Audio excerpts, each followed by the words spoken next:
क़यामत का दिन बर्पा हो चुका था। सूरज अपनी शिद्दत के साथ करीब लाया गया।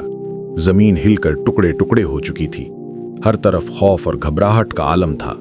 इंसान अपने आमाल के हिसाब के लिए रब्बुल आलमीन के सामने खड़े थे।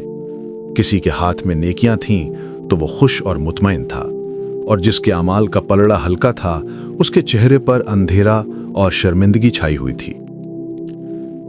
इसी हुजूम में वो लोग भी खड़े थे जो दुनिया में इब्लीस के पीछे चलते रहे थे। उन्होंने उसके बहकाने पर गुनाहों की जिंदगी गुजारी, नाफरमानी की राहों पर चलते रहे और अल्लाह के अहकामात को पसे पुश डाल दिया। आज जब उनके आमाल सामने आए तो वो सख्त घबरा गए। उनके दिलों में एक ही बात थी, हमारा हाल इस दिन क्यों ऐसा है? किसने हमें इस गड्ढे में डाला? उनकी नजरें घूमती रहीं और आखिरकार उनकी निगाहें इब्लीस पर पड़ी जो उनके दरमियान ही मौजूद था। वो सब चीख उठे, यही है, ये वही है जिसने हमें बहकाया। इसी के कहने पर हमने बुराइयां की। या अल्लाह इसे पकड़ो और हमें मुआफ कर दो। लोगों का हुजूम इब्लीस के गिर्द इकट्ठा हो गया।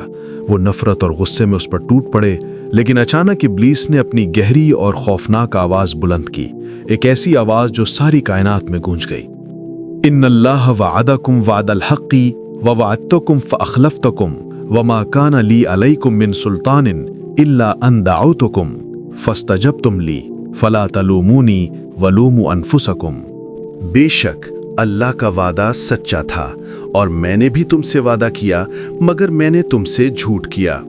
मेरा तुम पर कोई जोर न था सिवाय इसके कि मैंने तुम्हें बुलाया और तुमने मेरी बात मान ली। अब मुझे मलामत न करो, अपने आप को मलामत करो। ये ऐलान सुनकर सबके चेहरों के रंग उड़ गए। वो लोग जो सारी जिंदगी शैतान के बहकाने में आकर गुनाहों में डूबे रहे थे, अब पछतावे में रोते चिल्ला रहे थे, लेकिन अब देर हो चुकी थी। आज न मुआफी थी न कोई दूसरा मौका। इब्लीस ने मजीद कहा, न मैं तुम्हारी फरियाद सुन सकता हूं और न तुम मेरी। आज तुम्हारा अंजाम जहन्नुम है और मेरा भी अंजाम वही है। ये अल्फाज सुनकर वो मुजरिम इंसान जो दुनिया में शैतान के पीछे चलते रहे, सख्त नदामत में मुब्तला हो गए। वो जमीन पर गिर पड़े, अपने हाथ मरोड़ने लगे और एक दूसरे को इल्जाम देने लगे, मगर हकीकत ये थी कि कसूर उनका अपना था। अल्लाह ने किताबें उतारी थीं, नबी भेजे थे, हक को वाज़े कर दिया था, लेकिन उन्होंने अंधी पैरवी में शैतान को दोस्त बना लिया। आज क़यामत के दिन वो सब चीख रहे थे, लेकिन कोई सुनवाई न थी। उनकी किस्मत का फैसला हो चुका था, जहन्नुम की आग जिसमें वो हमेशा रहेंगे।